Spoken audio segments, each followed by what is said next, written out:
Could waft it. If I could waft it, it kind of smells like something you put on your. Let's see it. Yeah. One at a time, guys.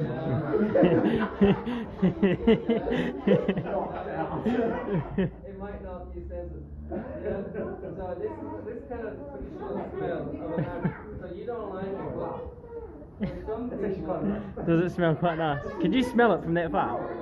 Could you smell it from that You can far? tell it can come from a tree. Wait, it's not amazing. He's got the same eyes as Oh, you took the kiss off? Yeah. Was it bothering you? Yeah, it was bothering me, that dangly doodle part. It might have to be a highlight of my day.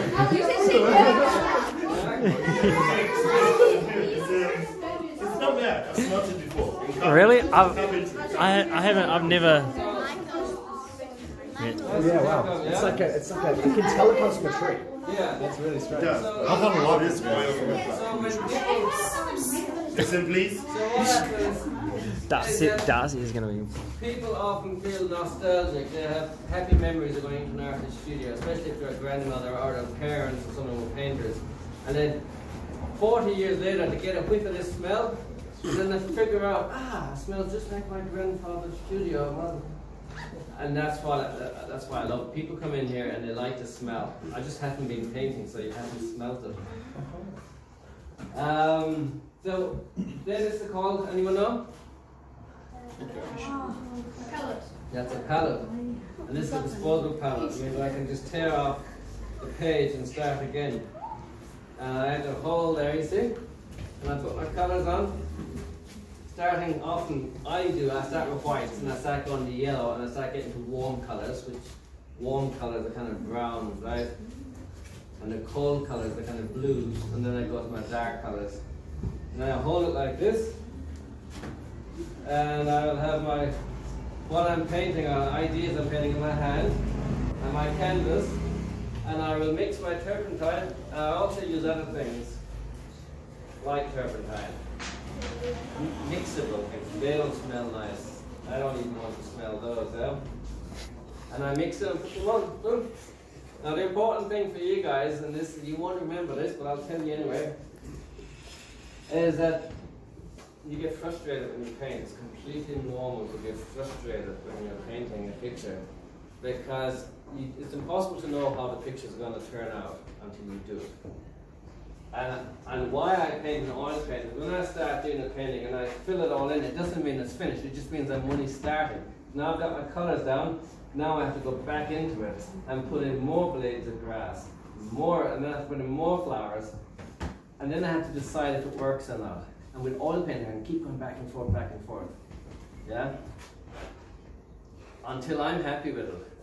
And sometimes I'm not happy with it. Sometimes I cannot get a painting to work no matter how much time I put into it.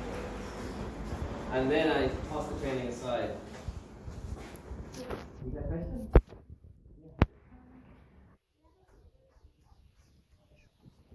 I had a favourite one. I would have answered your question with an absolute yes a few days ago.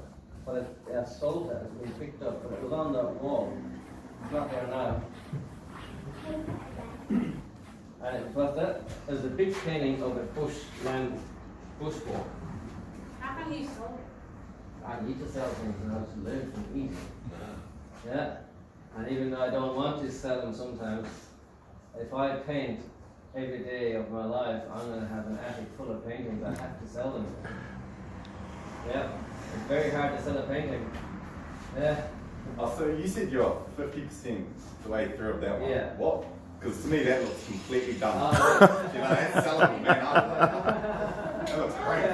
What are you looking to do to it? So I need to learn how to let things go as well. So this is not finished because when I look up close, there's no distinction. The blades of grass are not. So at the moment I've got what's happening underneath the tulips, and now I have to put the tulips over that so that sits back. And I'll put more tulips in here. That's what I have to do. Yeah. Hi. Yes, but not by anybody. I work for myself, so I'm self-employed, and I'm like an extreme self-employed person. Whereas you get a carpenter, everyone needs a carpenter, everyone needs a plumber, you know? Everyone needs an electrician, but no one needs an artist. Or they think they don't. Yeah.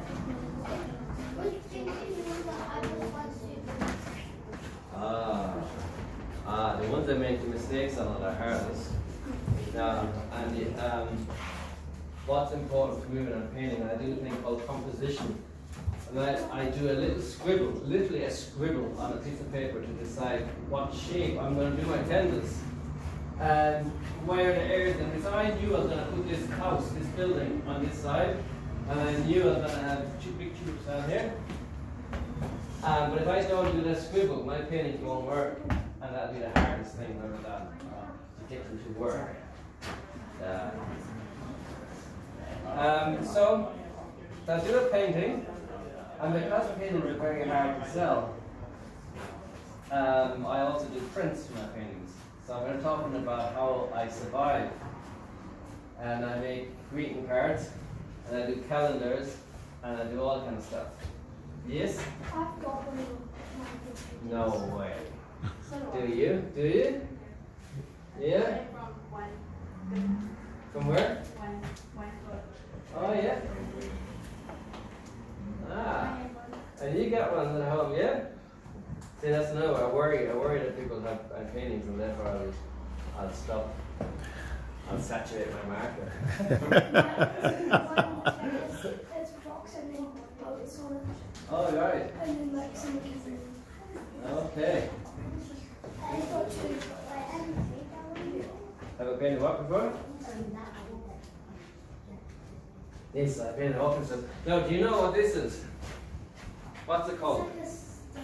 A stand, yeah, it is a stand, which is 100% right. Stand. It's an easel. And a stand is 100% right, that's exactly all it is. An easel. So the easel is something that helps an artist to paint.